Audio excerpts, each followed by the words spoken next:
Hello student, KJ Knowledge Hub के YouTube channel में आपका स्वागत है। तो आइए आज हम लोग सामान्य ज्ञान के भाग 53 में कुछ नए प्रश्नों के ऊपर चर्चा करते हैं। तो स्टूडेंट, आज का हमारा पहला सवाल है, मानव शरीर की सबसे मजबूत हड्डी कौन है?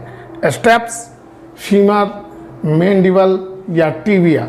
स्टेप्स को ये मानव शरीर की सबसे छोटी हड्डी होती है जो कान में पाई जाती है। फीमर ये मानव शरीर की सबसे लंबी हड्डी होती है जो हमारे जांघ में पाई जाती है, यहाँ से यहाँ तक। और मैंडिबल को निचला जबड़ा कहते हैं। ये मैंडिबल है, इसको जबड़ा कहते हैं। दो जबड़ा है, एक जो है एक को फिक्स्ड कहते हैं। ऊपर वाला जो जबड़ा है हमारा ऊपरी जबड़ा वह फिक्स्ड होता है, नीचे वाला जो है यह घूमता है। और टिबिया जो है ये टखना के नीचे वाले दो हड्डियां पाई जाती है जिसको टिबिया और फिबुला के नाम से जानते हैं। तो मानव शरीर की सबसे मजबूत हड्डी जो है मैंडिबल है, यानी निचले जबड़े की हड्डी। ये सबसे मजबूत हड्डी होती है, इससे मजबूत हड्डी मानव शरीर में कोई नहीं है। मैंडिबल यानी जबड़ा, निचला जबड़ा, निचला जबड़ा। स्टूडेंट, अब हम लोग प्रश्न संख्या 2 को देखते हैं। हमारा दूसरा प्रश्न है, सर्वप्रथम किस क्षुद्र ग्रह की खोज हुई थी? सेरस, प्लास, जूनो या वेस्टा? तो सबसे पहले 1819 में इटली के एक खगोल वैज्ञानिक थे, उन्होंने सेरस क्षुद्र ग्रह की खोज की थी। 1819 में सेरस, इसकी खोज की गई थी। ये जो है दूसरा ग्रह है जिसको खोजा गया था। जूनो तीसरा ग्रह है जिसको खोजा गया था। और चौथा क्षुद्र ग्रह जो है वह वेस्टा है। मतलब ये चारों के चारों क्षुद्र ग्रह हैं। और सबसे पहले सेरस की खोज हुई थी, इसके बाद प्लास की खोज हुई थी, इसके बाद जूनो की खोज हुई थी और इसके बाद वेस्टा या वेस्ता की खोज हुई थी। तो हमारा उत्तर होगा सेरस। 1819 कहाँ के वैज्ञानिक थे? इटली के वैज्ञानिक थे। और उनका नाम था, इटली के वैज्ञानिक का नाम था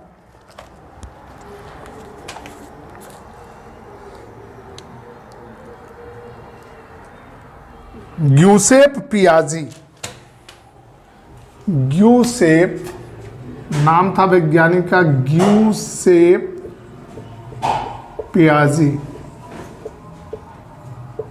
स्टूडेंट, अब हम तीसरे प्रश्न को देखते हैं। क्षुद्र ग्रह जो है मंगल और बृहस्पति, इन दोनों ग्रहों की कक्षाओं के बीच में बहुतायत क्षुद्र ग्रह उपस्थित हैं।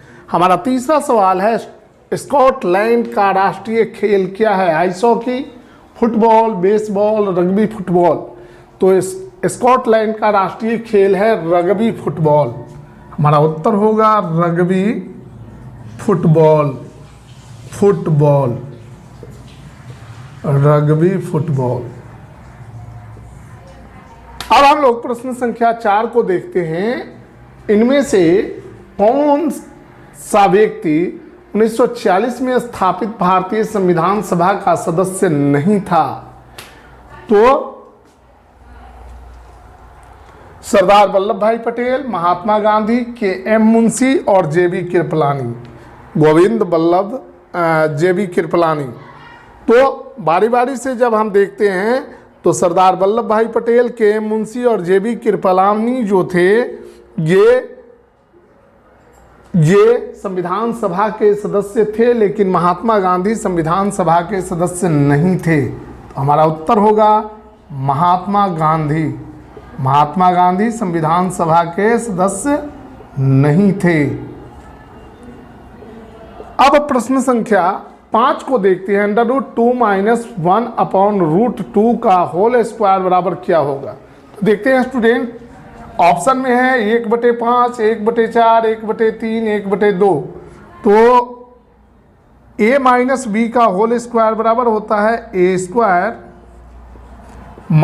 2ab, 2 × √2 × 1/√2, √2 से √2 खत्म, और माइनस माइनस प्लस 1/√2 का स्क्वायर बराबर हो जाएगा 2 - 2 + 1/2। 2 से 2 खत्म, हमारा उत्तर होगा 1/2। कितना उत्तर होगा? 1/2। तो स्टूडेंट आप वीडियो को पॉज करें और इसका स्क्रीनशॉट ले लें। अब हम लोग प्रश्न संख्या 6 को देखेंगे। हमारा प्रश्न संख्या 6 है, प्रश्न संख्या 6 है, भारत सरकार अधिनियम 1935 में अवशिष्ट शक्तियां किसमें निहित थी? गवर्नर जनरल, ब्रिटिश संसद, केंद्रीय विधानमंडल या राज्य विधानमंडल? तो 1935 के अधिनियम, भारत सरकार अधिनियम के अनुसार जितनी भी अवशिष्ट शक्तियां थी वह गवर्नर जनरल के अधीन रख दी गई थी। गवर्नर जनरल के अधीन रखी गई थी। हमारा उत्तर होगा गवर्नर जनरल। 1935 के भारत सरकार अधिनियम के अनुसार जितनी भी अवशिष्ट शक्तियां थी वह न ब्रिटिश संसद के अंतर्गत थी, न केंद्रीय विधानमंडल के अंतर्गत थी और न ही राज्य विधानमंडल के अंतर्गत थी। सारी की सारी शक्तियां गवर्नर जनरल के अधीन थी। अब हमारा अगला सवाल है, घर्षण बल कितने प्रकार के होते हैं? 1 प्रकार का, 2 प्रकार का, 3 प्रकार का या 4 प्रकार का? तो घर्षण बल स्टूडेंट 3 प्रकार के होते हैं, स्थैतिक घर्षण, सर्पी घर्षण और लोटनिक घर्षण। घर्षण बल कितने प्रकार के होते हैं? 3 प्रकार के। हमारा उत्तर होगा 3। कौन कौन है भाई? तो स्थैतिक, सर्पी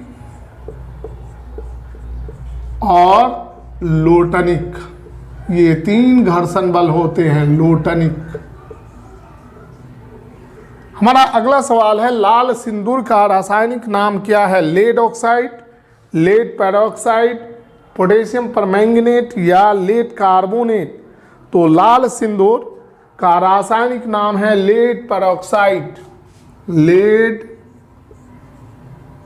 पेरोक्साइड, पेरोक्साइड।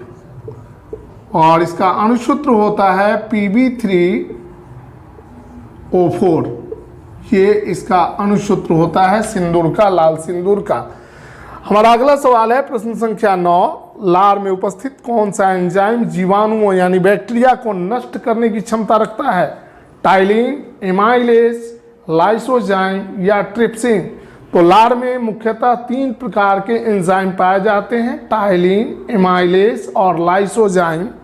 इनमें से लाइसोजाइम ऐसा एंजाइम है लार में उपस्थित जो जीवाणुओं को नष्ट कर देता है। हमारा उत्तर होगा लाइसोजाइम,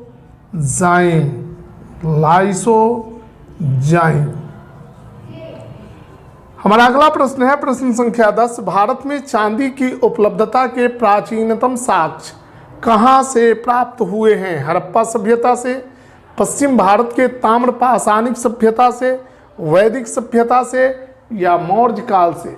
तो भारत में चांदी की उपलब्धता के प्राचीनतम साक्ष्य जो हैं हमें हड़प्पा सभ्यता से प्राप्त हुए हैं। कहाँ से प्राप्त हुए हैं? हड़प्पा सभ्यता से। हमारा उत्तर होगा हड़प्पा सभ्यता से। तो स्टूडेंट आप वीडियो को पॉज करें और इसको नोट करें। अब हम लोग प्रश्न संख्या 11 को देखते हैं। हमारा प्रश्न संख्या 11 है, तो प्रश्न संख्या 11 है, मानव आंसू का पीएच मान कितना होता है? 6.5 से 7.5, 4.8 से 8.4, 7.4 या 6.4 से 6.6। तो मानव आंसू का पीएच मान 7.4 होता है। मानव रक्त का पीएच मान भी 7.4 होता है, 7.4। ये आंसू और रक्त दोनों का पीएच मान जो है 7.4 होता है। दूध का पीएच मान 6.4 से 6.6 होता है।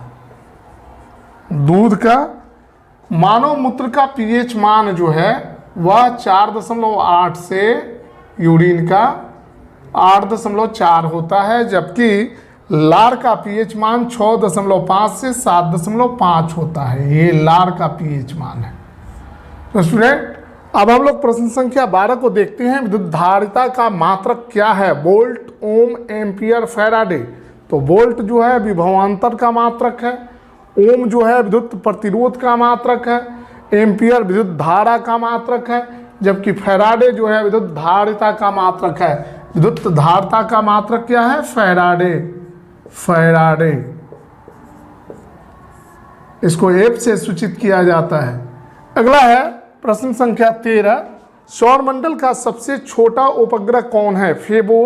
फोबोस, लेरा, डेमोस, टाइटन। टाइटन शनि ग्रह का सबसे बड़ा उपग्रह है। डेमोस और फोबोस ये दोनों मंगल ग्रह के उपग्रह हैं, यानी चंद्रमा है। लेरा जो है बृहस्पति ग्रह का चंद्रमा है और बृहस्पति का यह 8वां बड़ा चंद्रमा है। मंगल ग्रह का सबसे बड़ा जो उपग्रह है वह फोबोस है। इस प्रकार हमारे सौरमंडल का सबसे छोटा उपग्रह जो है डेमोस है, जिसकी त्रिज्या 6.5 किलोमीटर है। कितनी है? 6.5 किलोमीटर। तो हमारा उत्तर होगा डेमोस। इसकी त्रिज्या है 6.5 किलोमीटर। हमारा अगला सवाल है प्रश्न संख्या 14। भारत में अधिकतर बेरोजगारी किस प्रकार की है? तकनीकी, चक्रीय, घर्षणात्मक या संरचनात्मक। तो भारत में अधिकतर जो बेरोजगारी है वह संरचनात्मक प्रकार की है और भारत में मौसमी बेरोजगारी सर्वाधिक मात्रा में पाई जाती है। तो हमारा उत्तर होगा संरचनात्मक। संरचनात्मक। हमारा प्रश्न संख्या 15। दक्षिण भारत के अलवार कौन थे? संत, व्यापारी, योद्धा या शिल्पकार। तो दक्षिण भारत में 2 प्रकार के संत थे। एक शैव भक्त जिनको नयनार कहा जाता था और दूसरा विष्णु भक्त जिनको अलवार कहा जाता था। तो दक्षिण भारत के अलवार जो थे वे संत थे। कैसे? वैष्णव संत। तो स्टूडेंट आज हमने आपके समक्ष सामान्य ज्ञान के भाग 53 में 15 नए प्रश्नों का बारी बारी से विश्लेषण किया और उसके बारे में जो जानकारी थी उसको देने का प्रयास किया। अगर आपको वीडियो अच्छा लगे तो आप इसे लाइक करें, शेयर करें, सब्सक्राइब करें और हमारे अगले वीडियो का इंतज़ार करें। तब तक के लिए हम आपसे विदा लेते हैं। धन्यवाद।